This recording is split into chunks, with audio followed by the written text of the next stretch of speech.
Good morning. You still alive?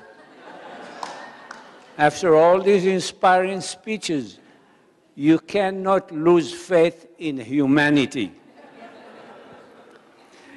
Before I come to the topic of my talk, allow me to say a few words about some principles of Buddhism, and the Buddhist colleagues will be surprised why a Muslim is talking about Buddhist principles. Among those principles are the rejections of greed and truth and interconnectedness. First of all, I would like to thank the organizers of the Interfaith Retreat, Dr. Lee, Reverend Doyne Park, and Karen Rosdan for their hard work in organizing this meeting to allow us to exchange views. I also thank them for their generosity.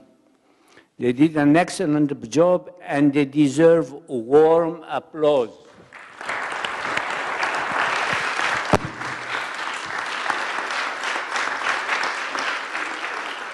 I think they have earned the right to receive the award of the Alliance of Civilization at the United Nations. Greed.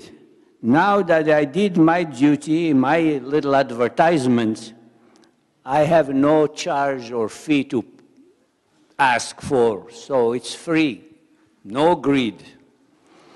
Last Thursday at the United Nations, we had an interfaith gathering. Reverend Lee made a very informative presentation on the main component of Buddhism, truth. All things are interconnected in life, she said. Deer are free to roam around this property, and they are respected. I saw one before our van yesterday, crossing the street. So when a deer comes into this property from outside, he's shot, and he goes across the borders of someone else's property and dies. Reverend Lee is responsible. That's interconnectedness. Recently, Reverend Lee has been promised to be elevated to a higher level in the Buddhist system. She is now in the Buddhist Council. That is very high honor.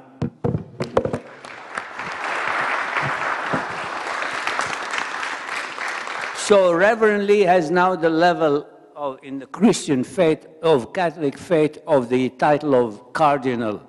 Maybe as an interfaith community here, she can represent us in the Vatican and maybe help elect the new Pope. My topic today is the local and global role of the interfaith community. You are the interfaith community. It is a privilege to be in this beautiful, newly established temple, a place of prayer and meditation with its own unique and original features, and in the middle of this quiet and beautiful nature. Its realization is to a large extent due to the tireless efforts of Dr. Chun Lee. For many years, I have known and worked with Dr. Lee and other friends from the spiritual community at the United Nations in New York City. We established a spiritual group and held several conferences on spiritual matters at the United Nations and the Republic of Korea. We published a book titled Vision for New Civilization, and we published a magazine called Spirituality and Reality. In a way, this meeting reminds me of the continuation of that work. Our world has not only changed in the last quarter of a century, it has been transformed, and we find it increasingly difficult to keep up with the deep transformations taking place everywhere on a daily basis.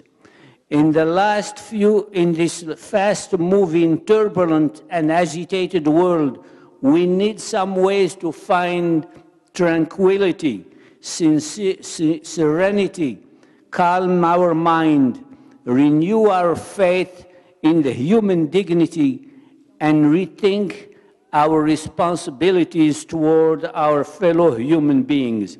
This is the place par excellence. Bill Clinton often said that the most important thing in life is our common humanity. Since he became president, Barack Obama has put an emphasis on interfaith cooperation and community service as an important way to build understanding between different communities and contribute to the common good. On January 20, we held an interfaith celebration in New York City on the anniversary of Reverend Martin Luther King Jr., including Christians, Muslims, Jews, and one Buddhist. We heard words of inspiration at the Islamic Center, the Sutton Place Synagogue, and St. Bartholomew's Church. We heard children sing. It was a beautiful event. As the world becomes more and more independent, it has become necessary to go beyond the economic, financial, technological links, beyond globalization, and begin to talk and feel about the interdependence of heart. The age of global community is upon us. The time of human solidarity has arrived, and the humanization of international relations has become a necessity. The spiritual community, the interfaith community, can and must play an important role in these extraordinary world transformations. Our increasingly complex world is in transition and is facing unprecedented challenges and crises in almost every area.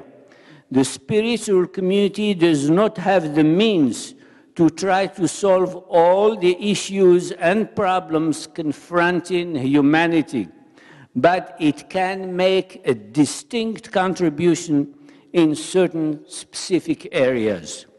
One such area is the reduction, if not the elimination of poverty in local community. The interfaith community has the capacity to mobilize the population to come to the assistance of the underprivileged people in a particular zone, in a part, for example, of Hudson City, which is just a few miles away from here.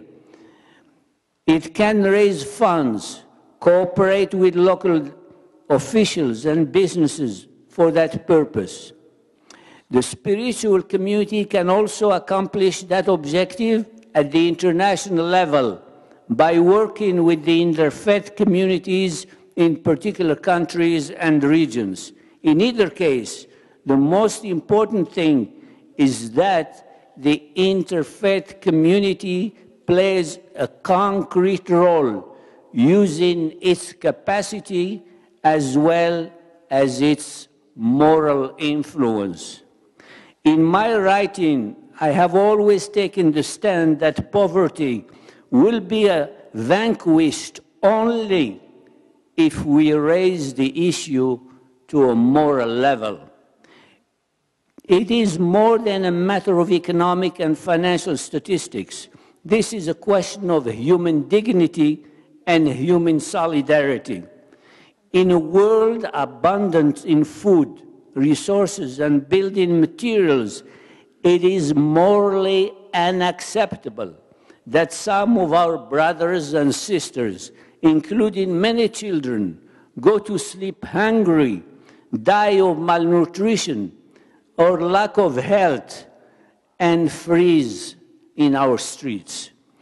We know that many religious institutions and interfaith groups and NGOs have for many years been working to alleviate the situation. They are doing a commendable job, but this is not enough. Poverty is increasing in many areas of the world and is causing more human suffering. In the 21st century, humanity must not remain indifferent before this scourge. The interfaith community can likewise play a role in the reduction of tension between communities in the world, and here again make special contribution to world peace. We can make relatively important contributions when we join thousands of others to demand the end of an unjust war, an unjustified war in a country or a region, and call for peace there. We can contribute to changing the world in a big way. When we try to convince some of our fellow humans that there are more than 1.5 billion Muslims in the world, that not all of them are terrorists, and that the minority of terrorists we hear about does not reflect the hearts of Islam, we can make an important contribution to the world. When we tell others that racism, anti-Semitism, and bigotry are wrong and should be vigorously opposed, we can make another important contribution. When we buy a more warm blanket for a homeless shivering in the streets in the middle of a frigid weather, we perform a small but a generous human act. To be effective in whatever we do, it is important to undertake some action at various levels. And we must first come together, understand each other, and cooperate with each other like we are doing here. This understanding and cooperation are necessary for any joint action. His Holiness Dalai Lama, the Nobel Peace Prize winner, underlines the necessity of interfaith cooperation in his book, Compassion. On page 117 of this international book, inspirational book, His Holiness says, I think it's important for all the religious tradition to take a united stand and voice their opposition to the very idea of war. But voicing one's opposition to war alone is not enough. We must do something to bring about an end to war and conflict. And one of the things we can have is to seriously think about the question of disarmament. We have and must make serious efforts to achieve disarmament. But before the interfaith community undertakes any action in any area, it is important that we know each other, know who we are and where we come from. And in a way, that's what we are doing at this meeting. Mahatma Gandhi said, be the change you want to see in the world. In the following lines, I will, for a few minutes, make few suggestions toward that objective and how we can come together and understand each other better. Coming together as an interfaith community should lead us to open a dialogue among us. Initiating a dialogue among us, the diverse communities, can lead to mutual understanding among them.